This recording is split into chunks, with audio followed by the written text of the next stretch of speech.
You, of course, are listening to the MHA podcast.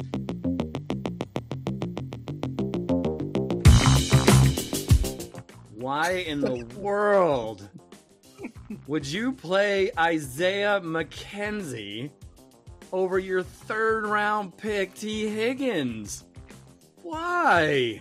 I like any quarterback that can make Will Fuller look good. I love it. I think he's a top 20 receiver. I mean, he is the Jamar Chase whisperer. Oh, hell yes. Oh, my God. You know, everybody loves Lamar Jackson. Hated it. I trust Derek Carr. Come on. For real? I know why you did. It's because you're crazy. It's still the week and the games aren't even over yet. It's great. It's fantastic. Fantastic. It's fantastic. Patrick Mahomes. Looks so good. Kyle Pitts was bad. It's not my shebang. Justin Jefferson. So good. We could call him Russell Wilson if you want. Ooh.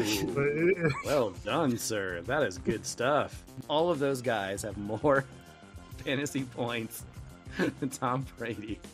I'm laughing, but I'm crying at the same time. It's terrible. Oh, the days of Tom Brady. Huh, gentlemen? Welcome to another edition of the MHA podcast, here to bring you all the news updates, the studs, the duds, the upcoming schedule, and much more. Eric Lansing here, along with Todd Diamond, Mikey Renault. Hope everyone out there in MHA world had a wonderful Thanksgiving weekend. Us four, of course, Aaron, Mikey, Todd, and myself got to spend the weekend together at the Browns-Broncos game on Sunday.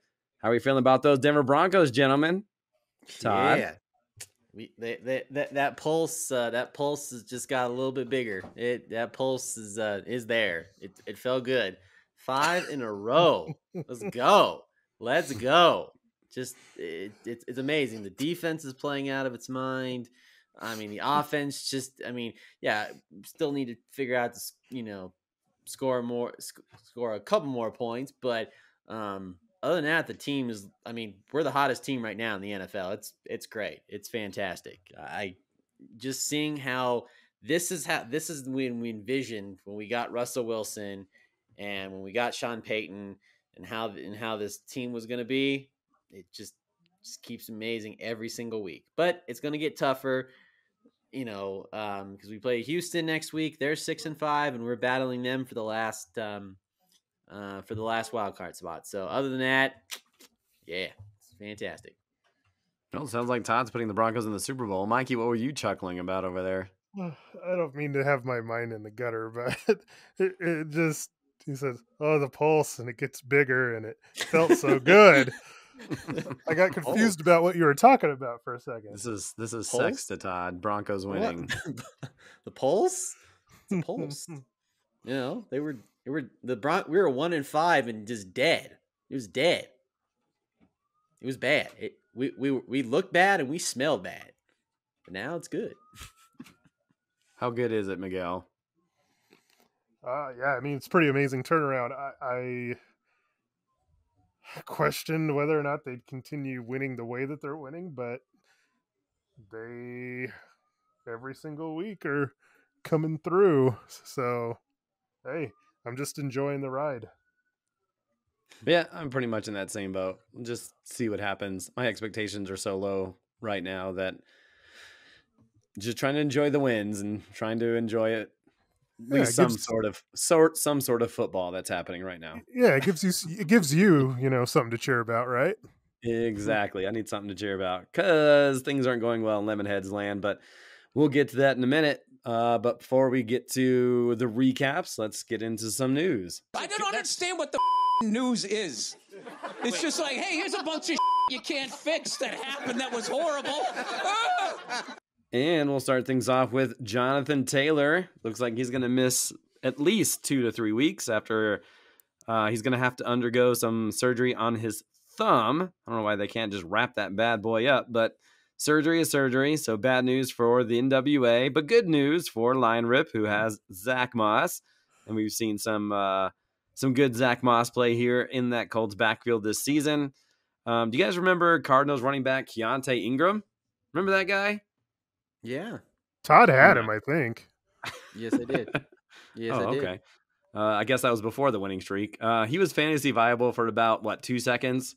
Well, he was cut by the Cardinals today. I hope you don't have him still on your team, Miguel. Or, excuse me, Todd. No, I do not. All right, attaboy. Vikings activate Justin Jefferson off the injured reserve list.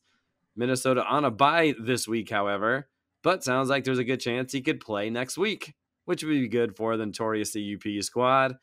And the last thing I saw, and so if you guys see if anything else, you can let me know, but Belt Sanders running back Kenny Walker III still dealing with an oblique issue and is still not practicing, which, you know, I could use him on the bench because with Saquon and Josh Jacobs on the bench this week, I need Charbonnet to step up and score me a couple points. Oh, boy. Anything else that I missed, gentlemen? No, but just to make a correction, Justin Jefferson plays for, I think, Miles and not Queen. Oh, correct. Yes, thank you so much. Yep, you are correct. My mistake. All right. Always correct me. If I'm wrong, let my ass know about it. All right, let's get into the recap. Boy, there's a lot to talk about here on this weekend.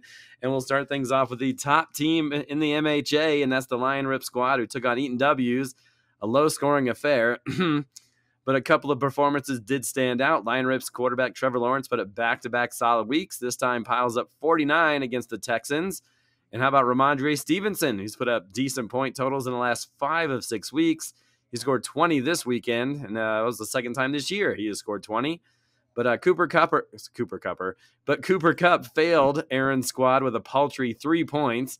On the other side of that Rams game, Eaton W's decided to roll with Matt Stafford, who hadn't put up more than 30 points in a game in the last 4 that he played in, and he was rewarded by putting him in with 56. But only 3 points went to Cooper Kupp. How'd that happen? Garrett Wilson managed 15 points, and Jaden Reed reached double figures for the 3rd straight week. Eaton W's edges out the top team 120-118. So is Lion Rip still on top, Miguel? No. That is correct. With the loss for Lion Rip, the Tamales, they eke by, the thinnest of margins, 135 to 134. The Tamales pick up a win over Chad Powers fan club, and now they're number 1. Things got off on the right foot for Chad Powers fan club, however. They got a whopping 62 points, 4 passing touchdowns, 331 yards from Dak Prescott.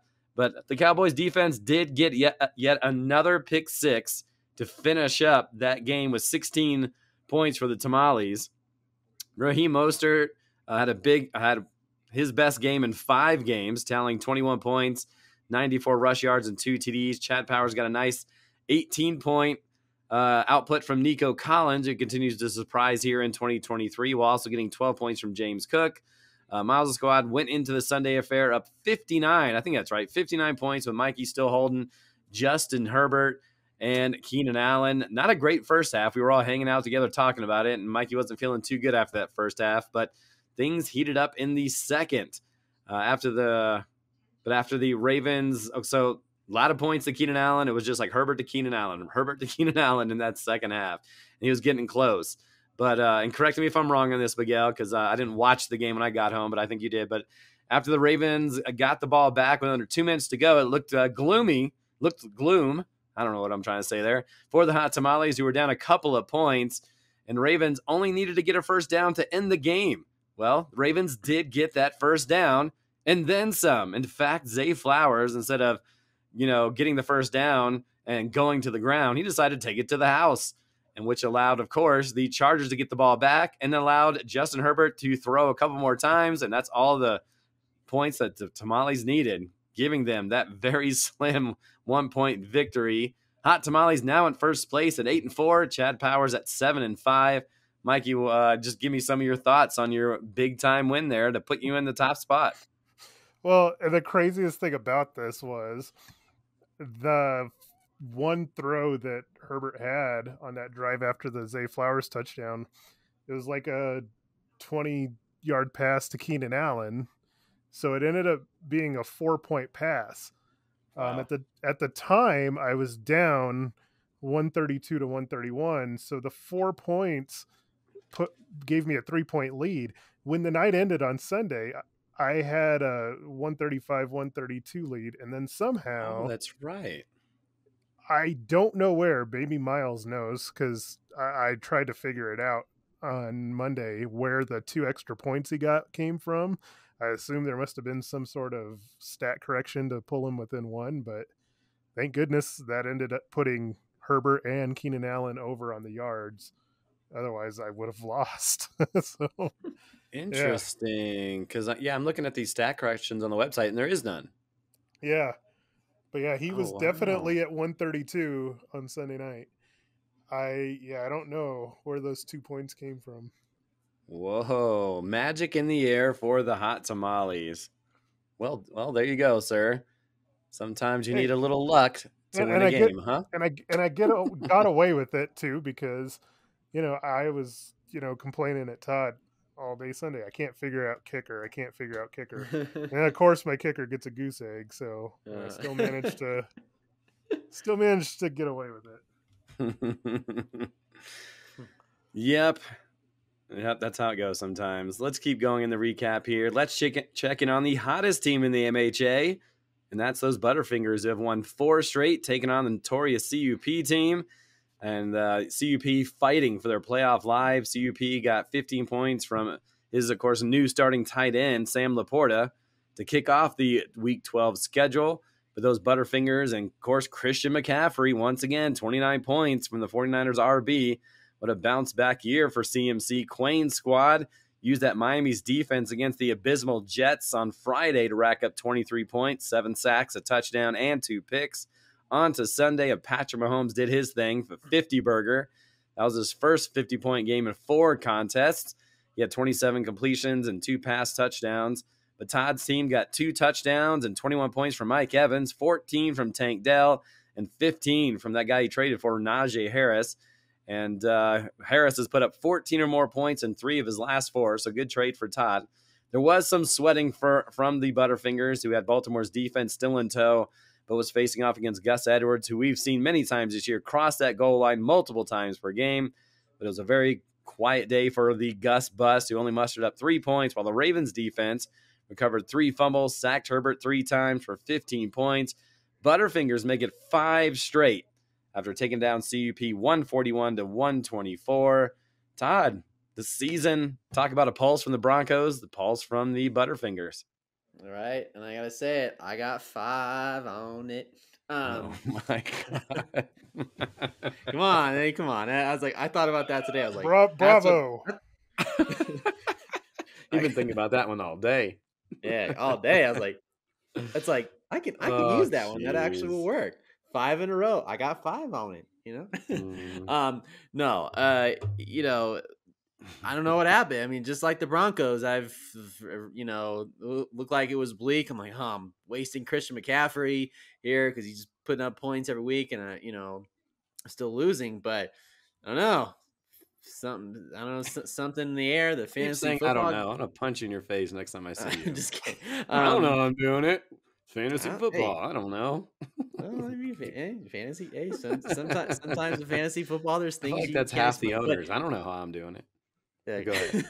But anyway, at the end of the day, Christian McCaffrey, literally, if you're gonna fantasy football MVPs in the entire landscape of fantasy football, he looks like the MVP. I mean, he just scores at will. Now, granted, that 49ers offense is just is amazing, so that helps it out too as well. And Mike Evans, again, that's probably the one I was maybe thinking about in last week's podcast of surprise of just we knew Mike Evans is can be an elite guy, but you were going from Tom Brady to Baker Mayfield, and he's Mike Evans has proven everybody wrong on that front there. So team keeps on going, team keeps on trucking. So it's we'll see if they can keep it going. I mean, next week's going to be a tough matchup for sure for the 49ers because they play Philadelphia. So that'll be a good test. But my team right now, it's full go now. So got to keep it going. Full go, ready to roll. Yep. Let's see what else we got here. In another close battle, the Belt Sanders and the NWA went toe-to-toe this weekend. Belt Sanders aiming for a high seed in the playoffs, While the NWA fighting tooth and nail to try to sneak into those playoffs, the NWA picked the right quarterback this week in Jalen Hurts. He recorded 58 points, 3 passing touchdowns, and 2 rushing touchdowns. You figured that point total would be higher, but didn't have much in terms of completions. But that's the love and fun of having Jalen Hurts as your quarterback. Isaiah Pacheco had his best fantasy day of 2023, scoring 23 points, and Jonathan Taylor looking like Jonathan Taylor of 2 years ago. He had 21 points on 2 TDs and 91 rush yards. The Belt Sanders also picked the right quarterback this week between Tua and Josh Allen. Allen 72 points, 29 completions, 2 pass TDs. Tyreek Hill continues his mastery on defenses, 20 more points and 16 from San Fran's defense, who made Seattle's offense look silly. But this came down to Monday night. Sanders with TJ Hawkinson left to go, and who has been, questionable with an injury all week, but cleared to play just in time for Monday night. And the NWA with DJ Moore, who had Justin Fields as a quarterback because he's just better with him. NWA staying close with DJ Moore, catching 11 balls, and then 11 balls for 114 yards, 16 points, but a very late Hawkinson touchdown sealed the deal. 158 to 152 for the Belt Sanders, who are 7-5, and NWA dropping to 4-8. Another team on the verge of dropping out of the playoff race is the Lemonheads, who fell to 2-9 Gonzo Cats, 152 to 143 that final. Bad start for yours truly. He only got 25 points from Geno Smith, but that is the landscape of quarterbacks out there, as we talked about over the Thanksgiving break. But great start from Pollin's team, who had 20 points from Tony Pollard on Thanksgiving Day. The good times kept a rolling for the Gonzo Cats. Another bonkers performance from CJ Stroud, who scored 81 points against the Lemonheads in the first meeting, this time 60. After bad-mouthing Derrick Henry on the last podcast, he scored 2 touchdowns, and Dave Montgomery had 15 points. Recently returned Kieran Williams tried to bring the Lemonheads all the way back. He had 35 points. My goodness. But it wasn't enough. The Lemonheads fall to 5-7. Gonzo Cats improved to 3-9. In the final matchup of the weekend, Kilgore Trout moves up to second place in the standings after defeating Cooper's Cousins 147 to 104. Dylan's squad got 45 from Sam Howell and 17 from Debo Samuel, but not much after that. 6 from James Conner, 1 from Adam Thielen, who's really crash-landed back to earth after his torrid start. For Kilgore, they get a nice 72 from his Detroit duo, I should say Detroit trio of Goff, St. Brown, and Jahmyr Gibbs. Bijan Robinson came to play this weekend, 25 points from the Falcons running back. And I guess this week is in the Ridley versus Kirk matchup. Ridley got the better of him. Trevor Lawrence, loved Ridley this week. 17 points from the Jags wide receiver and 16 points from the Denver defense, who we saw in person manhandle the putrid Browns offense, who ended up having to play with P.J. Walker after they knocked out the starting quarterback there. 16 points from the blue and orange defense. Kilgore Trout 8-4 now.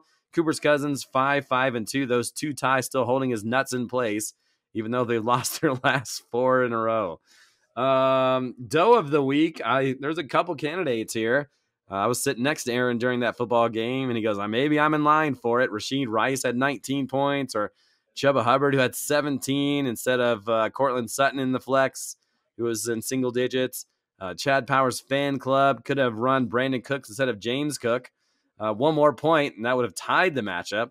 Or you could have went to the NWA, who could have played Jacoby Myers 15 points instead of Terry McLaurin, who hasn't reached double figures in 4 weeks, who just had 6 here this past week. Mikey, anybody stand out to you, or did I miss anything? I got to give it to Aaron because, he said that he was deciding between playing Rashid Rice and Cortland Sutton, and he went with Sutton in the tougher matchup. So my vote is for Aaron. Todd, anything you want to say? Did you mention my matchup with instead of Amari Cooper, Zay Flowers instead? Would that have been enough though? Flowers had 21. It would have been enough. Cooper had 2. I guess it would have been enough. Yeah. Yeah, he would have beat me by 4. But I mean, it's not like Zay Flowers is every day. I mean, he hadn't had a double-digit point totals since week 6. I mean, but it's always tough when, like Aaron had 2 guys he could have put in and could have made the difference. think Aaron's going to have to get it. All right. Sorry, Big Worm. No.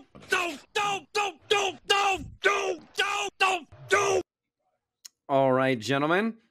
You want to talk about some studs from week 12? Who stood out to you guys? We'll start with Mikey. The cream of the crop. Nobody does it better. All right. Well, I am going to go with Todd's team. Yeah. No, because Todd goes with Todd's team. I'm throwing a curveball. Oh, he's switching it up there. He was. Yeah. We thought he was zigging. He zagged. I have a Woo. purpose for this, Okay. I tend to be humble from time to time, and this is going to be one of those times because, I badmouthed Mike Evans a lot, especially early on in the season. And he really came through for you when you needed with 2 really big receiving touchdowns against the Colts this week. Managed to get you over 20 points in a game that you had to have to keep your playoff hopes alive. So kudos to Mike Evans, and kudos to you. Thank you, Todd. Mikey. Thank you. Mike Evans, the 9th ranked wide receiver this season. Pretty good. Pretty good. We didn't know what to expect in that offense without Tom Brady, and he just keeps on doing his thing. I wonder if he's reached over 1,000 yards. Not quite, but I think he's looking to be one of the first wide receivers to start every year of his career with 1,000 yards, at least to the point where he's at in his career. Todd, give me another big-time performance from week 12. Go with Bijan Robinson for the Falcons. Obviously, he kind of teetered off the last few weeks. 16 points last week, but 25 points against New Orleans. That's pretty good. I mean, again, that seems like that's the Falcons' offense is Bijan Robinson. They either throw it to him or they hand the ball off to him. That's it. I mean, it's not a lot of Drake London or definitely not a lot of Kyle Pitts, of course. But Bijan Robinson, he's definitely making a very good case, even going into next year, for being a top 5 and top 3 running back next year. Yeah, he is top 5 right now.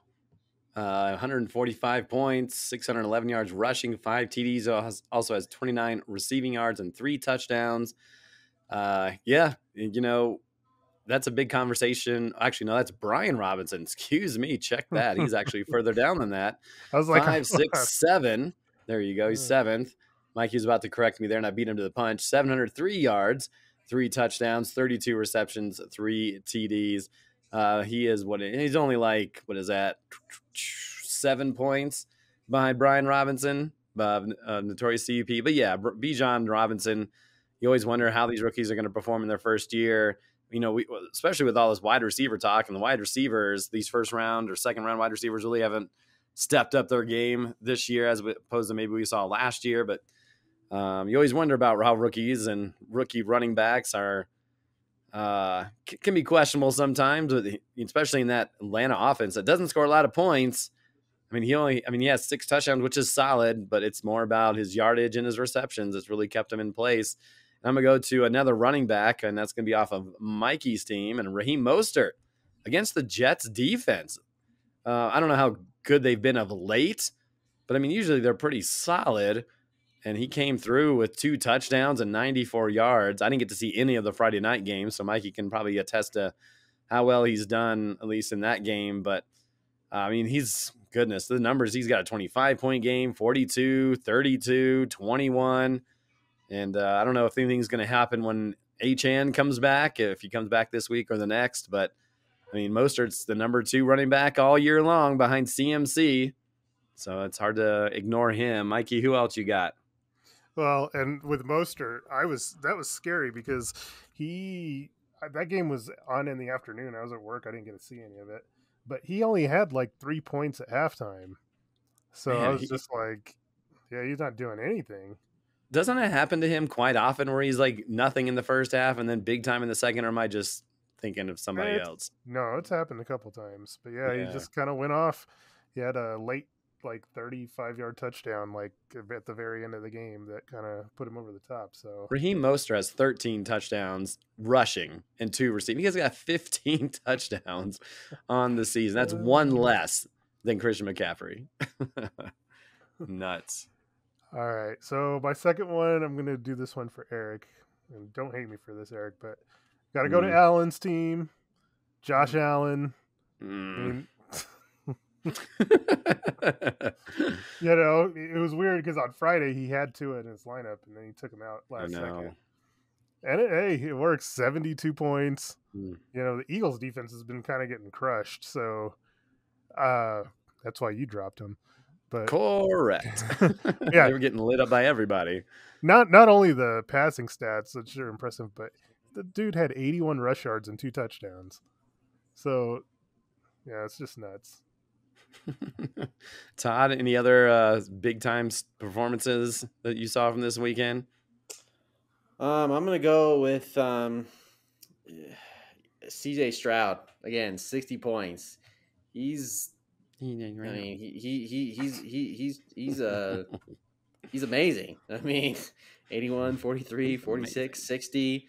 I mean, is he going to put up 60 against the Broncos? Hopefully not. Hopefully the defense will shut him down. But he's already. I think he's already won his award for offensive rookie of the year already. I think they might as well just give him the trophy now because they ain't even close. Well, he'll be tested, and the Broncos defense is playing incredibly well. Yeah, he played against Jacksonville, and then Arizona, and then Tampa, and had some big time games against those guys. So this will be different for him. Looks like it'll at least be at home for him, so that'll help out a ton. But no, I mean, there's no doubt, especially with the landscape of quarterbacks and the injuries that have been around. I mean, CJ Stroud was not Gonzo Cat's first quarterback, but he is now. And what is he? 3, 4, 5, 6, 7th in terms of quarterbacks on the season. So, and the only other guy that I had that we haven't talked about yet was Matt Stafford. And I know he hasn't had the best season this year, but it's just amazing because, we've all been in a situation where we have a quarterback and our opponent has the wide receiver. And so even for me this week where I had Geno Smith and my opponent had DK Metcalf, and now he sucked so bad that Metcalf was bad too. But I think for Eaton W's to be able to go out and say, get 56 points and get none to Cooper Kupp, like that's bonkers. That doesn't make any sense. And I even looked at Puka Nacua, and he only had like 3 or 4 points. And so obviously Kieran Williams was a big part of that too. But 4 passing touchdowns and none to Kupp, that's magical. I don't even know if magic's the right word, but I know it doesn't mean a lot to Kevin because he's probably eliminated from the playoffs, but he was happy of beating the number 1 team, and he did so. I don't know how he did it, but it happened, and that's funny because that's fantasy football. Okay, let's go over to the duds. This is the worst. You are the worst. I hate looking at your face. I want to smash it. Todd, give me a dud from week 12. Saquon Barkley. I'm sorry. Sorry. Yeah. I'm sorry. Don't be sorry. He sucked. No, he just when your quarterback is when your team is getting notoriety because the name of your quarterback is Tony DeVito Tommy DeVito. Tommy DeVito. It's Tommy DeVito, yeah. Tommy DeVito, yeah. Tommy DeVito, yeah. It's just. I mean, we talked about this when we were at the game. Giants need to blow that team up, but that's a different story for a different day. But Saquon.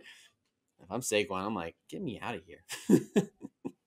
Well, he has that option. I don't know if they can still franchise tag him still, but it's only a 1-year deal. And I mean, Daniel Jones will be back, and he was pretty great with Daniel Jones in the lineup.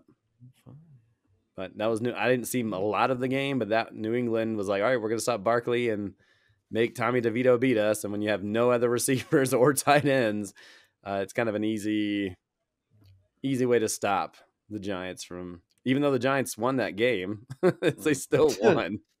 So funny football. Mikey, who stunk it up this week? So number one has got to be Cooper Kupp, right? Like, Yeah, it has to be. I, It has to I be. mean, 3 catches for 18 yards, and his last 5 games, he's 5-5-4-1-3. Yeah, he's just not been the same guy since coming back from the injury. And this is a guy that Aaron took in the first round, and I mean, he's still finding ways to win and be at the top of the standings, but it's gonna be tough sledding, man, if he can't get Cooper Kupp to come out of the spunk. Yeah, for sure. I guess I've already kind of went over it, but it was just crazy to think because I was sitting next to Aaron and all these points were piling up for the Rams, and it's like, what do you mean he has only 1 catch or 2 catches or whatever it was as we were going through the game? And yeah, it's hard to believe.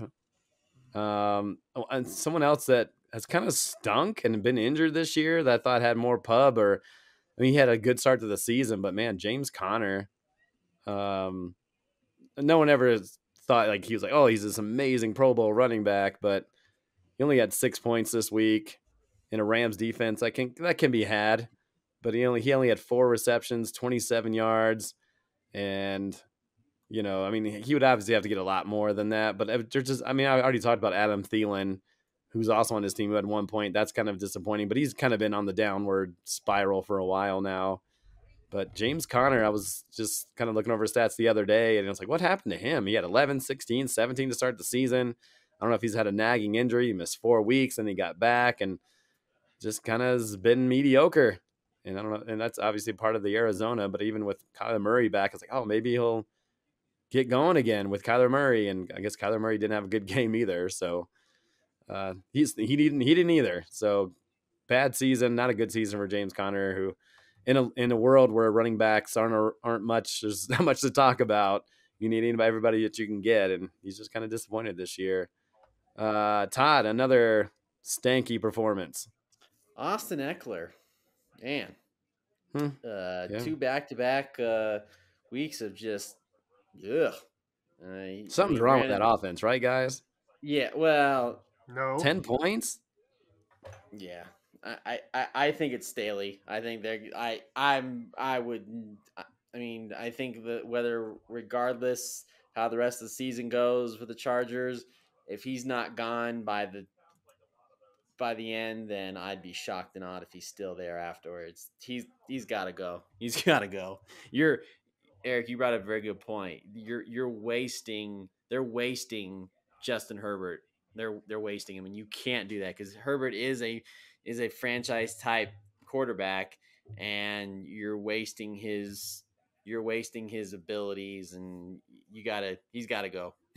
You got to get rid of Staley and get somebody in there that can really get that offense, going a little bit more and scoring more than just 10 points. Yeah, I'm trying to find where Eckler stands in terms of points. Can't be that low, can he? I know he missed some time with injuries too. Maybe that's why he's so far down. I don't even see him in the top 25 unless I'm just overlooking him. No, he's 26th. I feel like we've probably talked about this before, but yeah, he missed 3 games, and then he's had 4 games all season of double figures, and 1, 2, 3, 4 games of under 10. Not what you want from your first round pick. Mikey, who else? I was going to say nothing's wrong with that offense, Eric. If Keenan Allen has to break the receptions record in his season, then Come on now. then damn it, he's going to do real it. Football, not fantasy. But continue. It's just ridiculous. He has almost 50 targets in the last 3 weeks. I hate you so much. All right. So my other dud goes to Joe Mixon. Yeah, that was my other one too. Without Burrow in there, I realize that it's hard, but he has to take on much more of this load. I mean, Jacob Browning is not a great quarterback, and to only come up with 5 points, he only had 16 yards rushing, which is that's just nuts, terrible. And when you think about the fact that Miles lost by a point, I mean, he could have really used the extra 4 yards that it would have took to get that tie. So I'm giving it to Mixon. No, I think it's a good call, and that should be. He is a good enough player where you can let him burden the shoulder the burden of what that team needs, because I mean they do not look good, and then you need to go to your running game when things aren't going well, and for them not to utilize him and pass it to him more and run the ball with him more. I understand. I mean, it's not like Pittsburgh's a world beater anymore, but it's kind of, I don't know. Maybe you're trying too hard. We only saw parts of that game because we were at the Bronco game. We were sitting around eating, watching the TVs and whatnot. But yeah, there's got to be something that changes there. Anything else before we go on? And I could read the Week 13 schedule.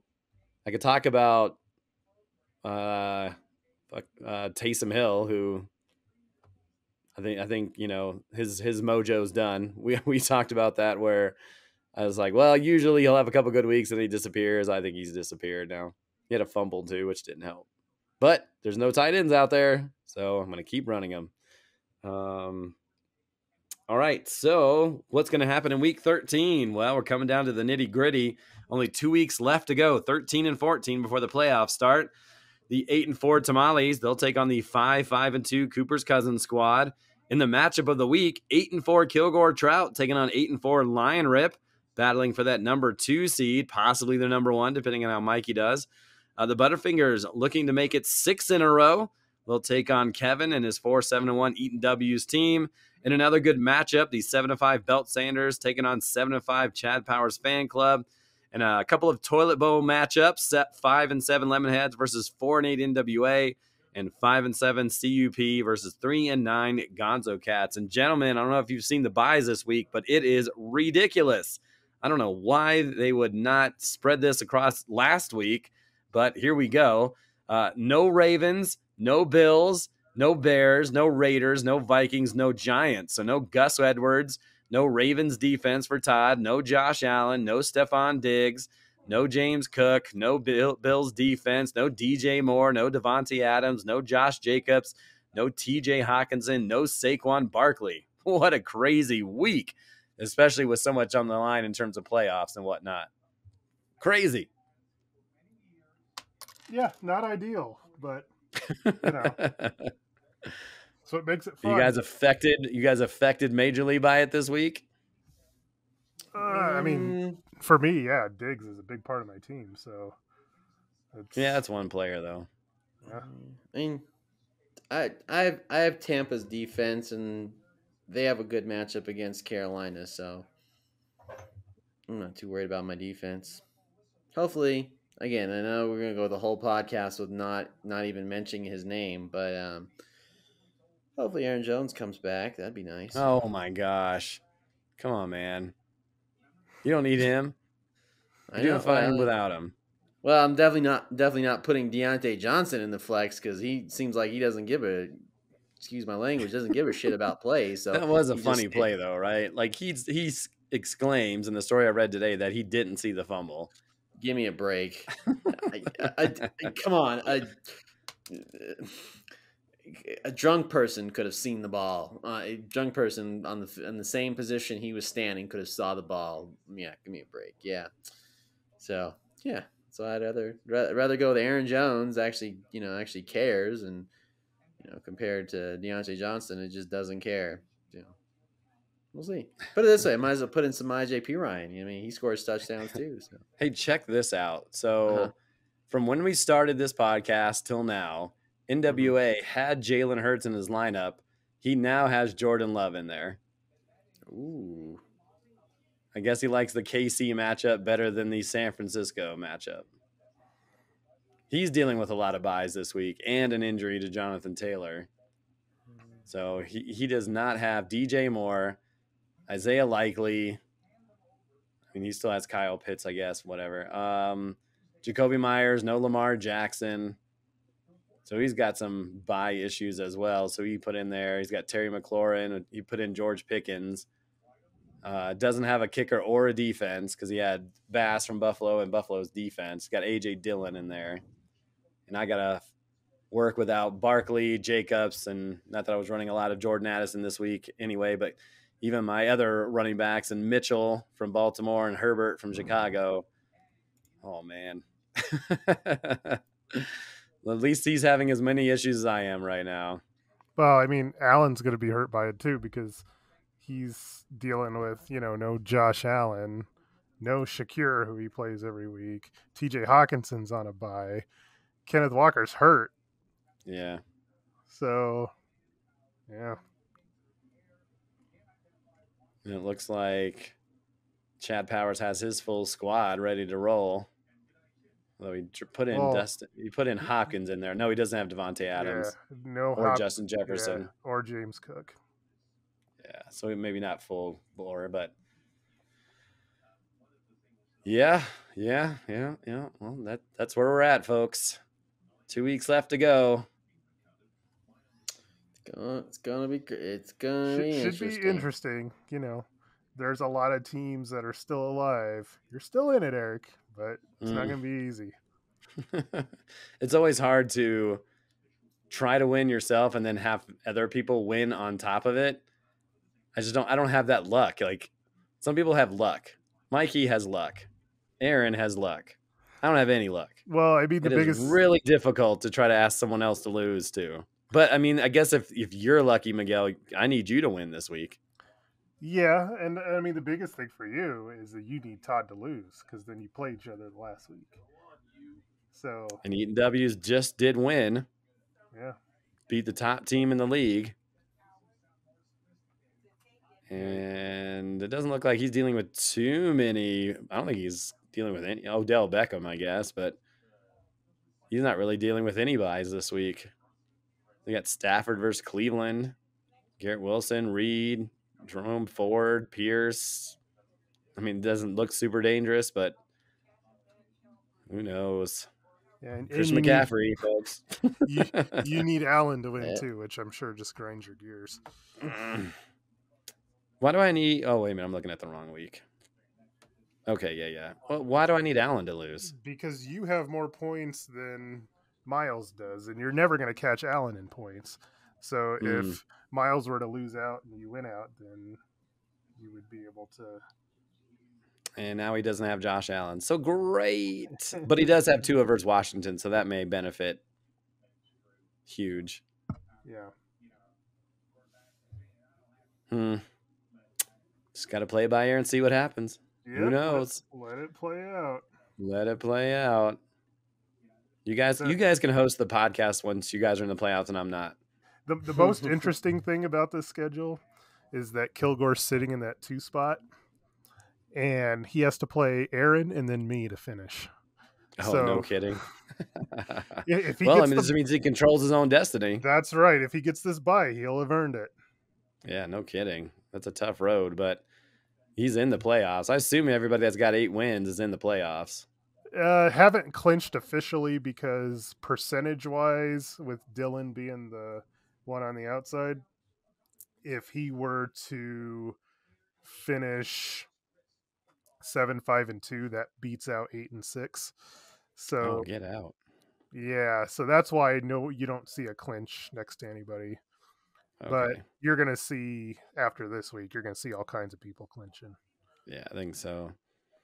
I feel like you, Joe, Kilgore, and Aaron are in for sure. Yeah, and Allen is pretty much in, but since his point total is so high. Yeah. But stranger things have happened. Yes, sir. It would be interesting if it was down to me and Todd to decide who gets in. Ooh, yes, that would be great. That would be fun, but then CMC would just, I think, destroy my life. Yeah, probably. We'll see. I got to worry about this week and get some help first. Well, gentlemen, I guess that'll do it for this week's podcast. Thanks for coming on. Hope you guys have a nice week ahead. And have some fun with some football. Woo! Yay. Go Broncos. That's right. Go Broncos. For Todd Diamond, Mikey Renault, I'm the Eric Lansing. We'll see you next time on the MHA podcast.